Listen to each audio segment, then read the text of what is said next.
Et si une maison hantée par des vieux poussiéreux s'acharnait tellement gratuitement sur une enfant innocente et sans défense que même moi, j'ai trouvé ça cruel. What the hell was that?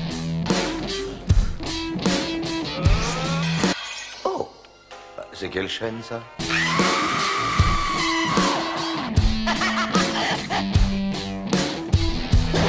La beauté est dans l'œil de celui qui regarde.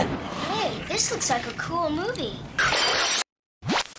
Je vous avoue que de prime abord, je n'avais pas prévu de vous parler de ce film comme Watch the Fuck numéro 3. Déjà parce que je le connaissais pas quelques heures avant d'écrire cette vidéo. Mais juste après l'avoir découvert, je me suis dit qu'il fallait absolument que je vous partage mes réactions devant ce film. La Maison Sanglante ou The House That Bleed to Death est le 5e épisode de la série d'anthologie Hammer, la maison de tous les cauchemars. 5e épisode, hein, mais premier épisode sur le volume 1 de la série commercialisée en France. Y'a que moi que ça énerve ce genre de truc. C'est honteux! Réalisé en 1980 par le Britannique Tom Clegg, un habitué de la télévision qui réalisa entre autres quelques épisodes de Cosmos 1999, une série futuriste. Enfin, elle l'était jusque fin 1998. Hammer, House of Horror, de son petit nom original, est une série de 13 épisodes d'environ 52 minutes, chacun. Oui, sinon ça ferait des épisodes très courts. Créée par Hammer Film Productions, série seulement diffusée chez nous en 1983 sur FR3. J'y ai pas connu. À l'époque, j'étais comme le poisson. J'étais pas né. Puis en 1989 sur la 5 dans Les Accords du Diable. J'ai pas connu. Je tétais encore mon pouce. Puis les Jeudis de l'angoisse sur M6 que je n'ai pas non plus de souvenir d'avoir connu, j'étais trop petit. Ça va pour le coup de vieux? Tout le monde a été servi? Il faudra que j'attende de tomber sur cet objet, un DVD. Waouh, alors c'est donc ça l'ancêtre du 4K?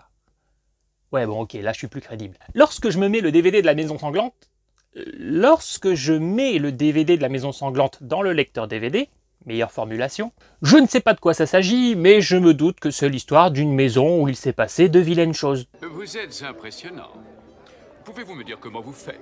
Je m'attends à un épisode plutôt classique qui habituellement n'aurait pas sa place dans les What the Fuck. Mais je me suis tellement fendu la poire tout le long de l'épisode, alors qu'il est pas censé être drôle ce film. Et au final, c'est même pas un nanar ce film. Il est même très bon. Je vous explique. Le film s'ouvre sur un gentil papy qui prépare une boisson chaude pour la mamie bientôt froide. Attentionné, il lui verse même son sucre et on oublie que le lait déborde. Non, il n'y a aucune métaphore. À leur âge, le seul liquide dans lequel il baigne encore, c'est le formol. Gentil papy sert mamie tricot et mamie va crever brutalement parce que papy est en fait un gros bâtard et c'était pas du tout du sucre. Une fois qu'elle a calanché, papy Copate se saisit d'un poignard coucri pour découper la mémé. Générique. Ça commence bien. Post-opening credits, une famille arrive dans leur nouvelle vieille maison acheter une bouchée de pain, ce qui les arrange puisqu'ils sont fauchés et que donc ils vont éviter de poser trop de questions sur le pourquoi que la maison allait au prix d'une chocolatine. Vous inquiétez pas, hein, dans une prochaine vidéo, je dirai pas au chocolat pour bien faire chier tout le monde. La nouvelle petite famille composée du père, la mère et oh putain, une gamine avec une sale petite tête de peste qui sait pas manger la bouche fermée. Elle risque de chouiner tout le long du film et d'avoir un doublage bien agaçant, je le sens.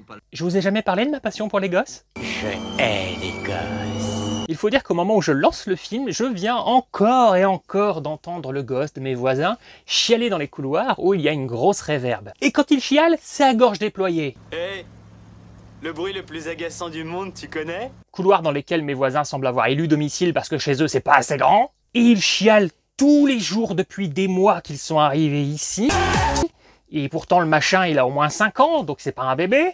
Après, est-ce qu'il pleure tous les jours parce qu'il s'est rendu compte qu'il vivait dans un camp de Romano? Bref, il y a des gens qui m'énervent. Bref, je suis pas d'humeur à me supporter un gosse géniard. Et regardez-la moi mâchonner bouche ouverte cette Nelly Olson du pauvre. Ouais, j'étais pas joasse quand l'épisode commence. Une sorte d'agent immobilier emmène les parents visiter l'intérieur de la demeure pendant que ces derniers, sûrement eux-mêmes agacés par leur propre progéniture, décident de la laisser dans la voiture. Et même pas un petit bol d'eau ni la vitre entrouverte, hein. Avec un peu de bol, elle va crever avant la fin du deuxième acte. Ça fait d'eux de très mauvais parents, mais après tout, il y a tellement de très mauvais enfants. Et je me dis que si ça se trouve, l'actrice joue comme une quiche et que c'est une astuce scénaristique pour nous la mettre le moins possible à l'écran. Je vous l'ai dit que j'avais commencé le film de mauvaise humeur? Mais ferme ta bouche quand tu mâches! Bien, maintenant, vous allez me préciser quelques détails. Vous n'avez qu'un enfant, c'est cela? Mais en quoi ça te regarde? Ah oui, je vous ai pas dit, à ce moment-là, j'aime pas non plus les gens qui posent des questions indiscrètes. À ce moment-là, en fait, j'aime pas les gens tout court. Il faut tuer tous les humains. C'est fou comme on peut se mettre à détester le monde entier quand on entend un gosse brailler toute la journée. Oh mais, aurais-je trouvé la solution au stress? La contraception? Elle est très calme. Ah, une enfant sage! C'est là qu'on voit qu'on est dans une fiction. Nous prévenir qu'elle est sage n'est-il pas un moyen de nous faire comprendre qu'on va la faire jouer les pots de fleurs tout le long du film? J'espère que cette maison vous plaira. À ce moment-là du film, le gosse de mes voisins vient enfin de fermer sa gueule. Alléluia! Alléluia! Si vous regardez ma vidéo, les voisins, coucou à vous! C'est cathartique. Bon allez, maintenant laissons-lui une chance. Je vais souffler un peu, j'ai plus de bruit parasite. En plus, elle dit pas un mot, elle a l'air supportable. Tu as promis. C'est vrai. J'ai promis. Quoi? De pas faire l'amour à ta femme? C'est quoi ce couple de merde encore? La gamine range gentiment et silencieusement.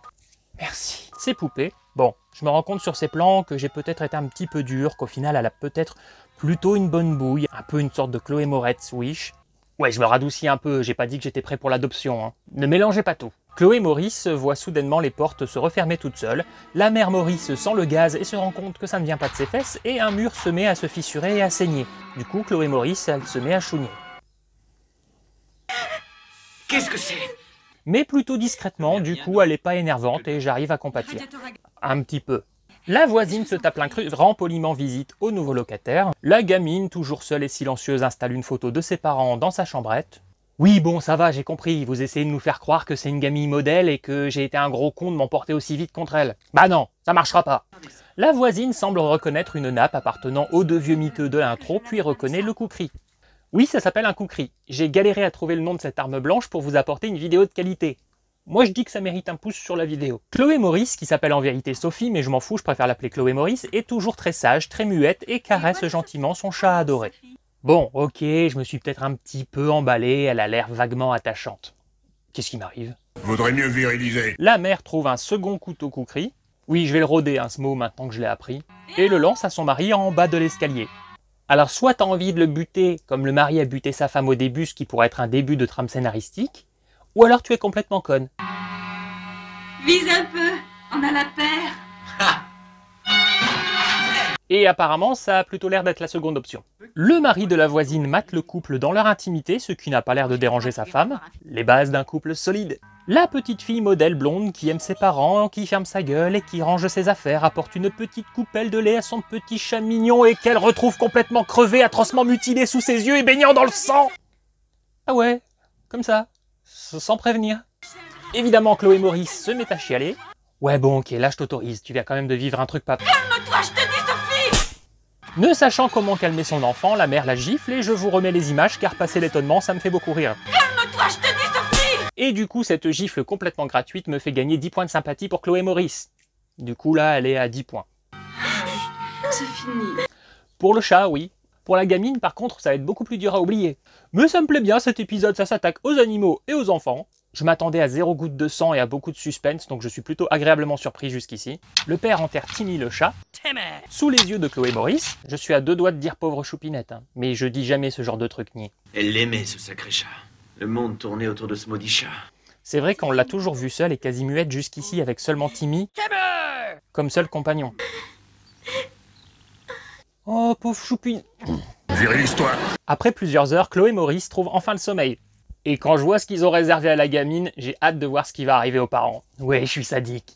À peine endormie que Chloé Maurice est réveillée par son père pour aucune raison, si ce n'est que ça tombe bien scénaristiquement, comme ça elle peut voir la photo de ses parents faire une combustion spontanée. Elle risque de pas se réendormir tout de suite. Les parents vont prendre tellement cher quand je vois déjà ce qu'ils font à la gamine. Après certainement 20 centilitres de bourbon dans son chocolat chaud, la gamine sombre enfin. Il paraît que beaucoup pleurer fatigue. Le fils de mes voisins devrait donc bientôt rentrer en hibernation. J'ai tellement peur.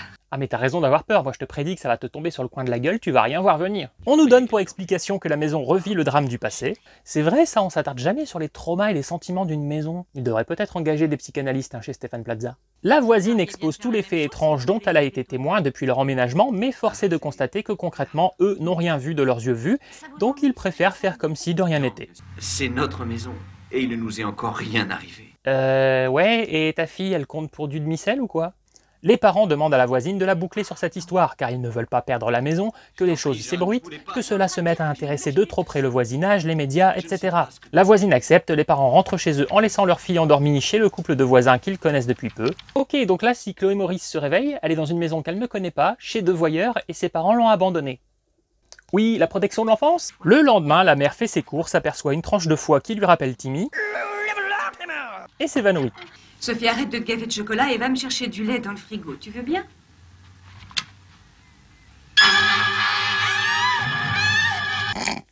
Désolé, j'ai ri, c'est pas drôle, mais ça commence à devenir nerveux. C'est tellement tout gratuit pour la tronche de la gamine, pour le moment, c'est trauma sur trauma. En plus, j'ai été sévère, elle joue bien cette môme. Je m'en veux presque de l'appeler Chloé Maurice depuis le début. Presque. La voisine en remet une couche et le mari finit par la dégager de chez lui car il suspecte qu'elle est peut-être complice de ce qui se passe dans la maison. La petite fille perturbée ne peut pas s'empêcher de rejeter un œil. Mais bon sang, est-ce que l'un de ces deux parents va se rappeler que sa gamine existe et l'éloigner des morceaux de corps humain qui traînent dans le réfrigérateur? Mine de rien, on est aux 3/4 et je sais toujours pas où se dirige l'épisode. Nous arrivons à la fin. Nous ne savons pas ce qui va se passer. Les parents, décidément pas du tout informés sur l'éducation, décident de ken pendant que la pauvre enfant cherche du réconfort auprès de sa poupée qui perd un bras. Pardon, excusez-moi, c'est nerveux. Regardez-moi ce visage malheureux comme les pierres et en plus, il faut qu'il lui rajoute l'amputation de sa poupée. La tristitude. Mais sérieux, qu'est-ce qu'elle vous a fait cette gosse? Elle méritait pas ça? Vous auriez pas pu caster le fils de mes voisins? Quelques jours plus tard, Sophie fête son anniversaire. Ouais, j'ai basculé, je l'appelle Sophie maintenant. Elle mérite le respect, cette petite choupinette. Choupinette? Non mais là, j'ai plus basculé, là, je suis carrément devenu une f***. Tous les petits amis de Sophie sont là, elle reçoit des cadeaux, enfin un semblant de joie pour cet enfant. On va pouvoir passer aux parents. Sophie ouvre un paquet et trouve le kukri qui a servi à découper la mamie du début. Ou pas. Sérieux, mais lâchez cette gamine. C'est sadique et j'adore, mais attaquez-vous enfin aux parents. Sophie nous refait une crise de mutisme, sa mère lui met la loose en pétant un câble devant tout le monde, mais se ressaisit et Sophie, qui est quand même bien solide pour son âge pour le moment, prend également sur elle et rejoint la tablée pour déguster le gâtal, singulier de gâteau. Et vous allez dire que ce film a tourné l'esprit, mais à ce moment-là, je n'ai tellement plus foi au respect de l'innocence que je me dis que la fête va être à nouveau gâchée. Genre Sophie va trouver un insecte mort dans sa part de gâtal, ou qu'elle va manquer de s'étouffer avec une pépite de chocolat. Oui bon, ça va, je plaisante, ça serait vraiment se complaire dans les malheurs de Sophie. Non mais attendez, je déconnais hein, quand je disais qu'ils allaient remettre une couche sur la gamine.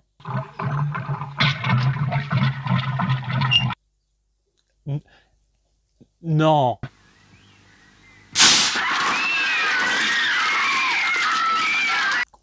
Sérieux? J'adore cet épisode. Mais vraiment, je pense que la gamine, elle va finir en HP. Et évidemment, comme personne ne s'occupe de cette gosse et ne pense à nettoyer le carnage, Sophie, à moitié catatonique, se lève et peut à nouveau assister au désastre. Elle part enfin se coucher, mais avant, un petit jouet ensanglanté qui s'éveille soudain dans un dernier sursaut. Fais de beaux rêves, Sophie. Un tel degré d'acharnement en 43 minutes sur une gamine pour un épisode de série télé, je l'avais vraiment pas vu venir, c'est un cadeau de Noël avant l'heure. Le voisinage ne peut plus tenir sa langue et dévoile toute l'histoire, ce qui attire les médias, les journalistes et autres parasites. La famille est obligée de déménager à cause de tout ce brouhaha. Oui, brouhaha, pourquoi pas. Et la famille cède les droits de leur histoire à un écrivain qui n'est autre que l'agent immobilier du début. Quelque temps ont passé, Sophie a un peu grandi et ses parents touchent enfin le chèque d'1 million. C'est beaucoup! Pendant que les parents font trempette, Sophie ouvre le livre de leur histoire qui porte le même nom que le titre de l'épisode. Méta avant l'heure. Et comprend parallèlement au public le vrai plan de l'intrigue. En vérité, le père n'est pas le père, mais un homme avec un plan machiavélique qui voulait se faire passer pour une jolie gentille petite famille en engageant la maman. En cheville avec l'agent immobilier / écrivain, ils ont monté toute une machination pour faire croire que la maison était tentée. La mère était la seule autre personne au courant, mais a accepté de ne pas savoir quand les éléments perturbants interviendraient, afin d'être vraiment choquée tout en sachant que cela faisait partie d'une conspiration. Elle a donc accepté de traumatiser sa propre fillette, pas du tout au courant du projet. Mais quelle pute! Séduite par cet homme et son nouveau compte en banque, la mère s'est vraiment mise en couple avec lui pour offrir à Sophie un nouveau foyer et un nouveau papa tellement attentionné. D'après eux, en grandissant, ils pourront lui expliquer et elle comprendra et oubliera. Mais bref, en attendant, laissons-la dans son trauma pendant quelques années. Sauf que Sophie comprend tout, revoit une photo de Timmy et trouve une valise remplie des éléments qui ont servi à la supercherie, dont le couteau kukri. Pour fêter leur nouvelle vie, le couple coïte. Sophie entre dans la chambre sans frapper car elle n'est plus à un trauma près et tue son beau-père sous les yeux de sa mère à coups de kukri. Cette gamine a été complètement foutue en l'air psychologiquement. J'ai passé un excellent moment. J'espère que vous aussi, n'hésitez pas à le signifier en mettant des pouces en l'air et des commentaires. Pour les moins bavards, des emojis sanguinolents suffiront. Pensez à l'abonnement et pour les plus généreux d'entre vous, le lien Tipeee dans la description. Comme ça, je pourrais m'acheter plein d'autres bobines où on voit des enfants détruits psychologiquement. Oui, alors en fait, je vais reformuler ça parce que là, ça fait un peu pervers qui traîne sur le dark web. Pour acheter d'autres films d'horreur où des enfants se font dépecer. C'est vraiment mieux?